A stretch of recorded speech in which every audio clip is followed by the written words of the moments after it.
Has a single instant ever flipped your entire existence upside down?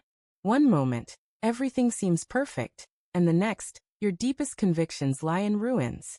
That's exactly what happened to me during a lively family gathering for my wife's cousin. I stepped outside to take a quick phone call, and what I saw in that brief window will haunt me forever. Stay with me, as this tale only grows more intricate. The day started with the comforting rhythm of routine. My wife, Emily, and I had woven 3 wonderful years of marriage, our connection feeling unshakable despite occasional hurdles. We were on our way to her cousin's birthday celebration, and I was genuinely excited. Emily's family is warm, expansive, and always inviting, turning every event into a cozy embrace. The house hummed with the scent of freshly baked pastries, the sound of cheerful chatter, and the soft clink of glasses. Emily glowed, her smile illuminating the room as she mingled with relatives. Her laughter floated through the air, and I felt a surge of warmth watching her thrive in the moment. Yet, beneath my happiness, a faint unease flickered. Something felt amiss, though I couldn't quite grasp it. I noticed Emily speaking with her cousin, James, more than usual. It wasn't just their words that stood out. It was the way their gazes locked, a subtle spark passing between them that I couldn't dismiss. I tried to brush it off as overthinking, telling myself it was nothing. But as the night unfolded, that gnawing feeling only intensified. Needing a moment to clear my head, I slipped outside for a work call. The crisp evening air was a balm, and I focused on the conversation, trying to quell my disquiet. But as my eyes drifted back to the house, I saw them, Emily and James, standing too close on the veranda, their laughter intimate and unguarded. My chest tightened. James's hand rested gently on Emily's arm, and she didn't flinch. There was no tension, no unease in her stance. It was a gesture laden with meaning, heavy with unspoken intent. I stood frozen, my thoughts spiraling as I tried to process the scene. My stomach twisted as a crushing realization began to sink in. Something was unfolding between them. I cut the call short, my heart racing as I headed back to the house. I needed clarity, and I couldn't wait another moment. My hands shook as I approached Emily, struggling to keep my emotions in check. The weight of the moment pressed down, suffocating me. When I reached her, she offered her familiar, radiant smile, but I couldn't mirror it. "I saw you with James," I said, my voice low, trembling with strain. For a brief second, her expression faltered. She knew precisely what I meant. "It's not what you think," she whispered, her eyes sliding away from mine. But her face told a different story. Guilt was written in every feature. "What's happening, Emily?"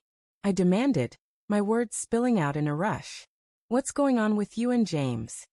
A heavy silence stretched between us, her gaze searching mine as if scrambling for the right words. My heart felt like it was fracturing, but I couldn't stop seeking the truth. At last, she let out a trembling breath and spoke, her voice unsteady. "I didn't mean for it to happen," she said. It just did. James and I, it wasn't intentional." Her words sliced through me like a knife. She didn't need to elaborate. She had been involved with James behind my back. How long had this been happening? Days. Months. The pain was excruciating, my vision blurring as I fought to stay calm. Emily tried to explain further, but her voice was a distant murmur, drowned out by the overwhelming truth. Everything we had created, our love, our shared life, felt like a mirage. My trust in her crumbled, the bond one thought we shared torn to pieces in an instant. "I'm so sorry," she said, her voice cracking with emotion. "I never meant to hurt you." But how could I trust her words? How could I see her the same way after this betrayal? How could I ever believe in her again? Each word she uttered felt like it was strangling me, the air growing denser with every passing moment. I loved her deeply, but this wasn't something I could simply erase from my heart. The rest of the night passed in a fog. Emily stayed close, but an invisible gulf had opened between us. The laughter that once warmed the room now felt hollow, the music a faint whisper in the background. Every glance at Emily was like seeing a stranger. She was no longer the woman I thought I knew, the one I had given my heart to. I remained at the gathering, but my thoughts were elsewhere, unable to meet anyone's eyes. The family carried on, oblivious to the tempest that had just shattered my world. The drive home was stifling, the silence between us thick with unspoken pain. I didn't know how to begin confronting the betrayal. The woman I had married, the one I thought I knew completely, had broken my trust. When we arrived home, I was adrift.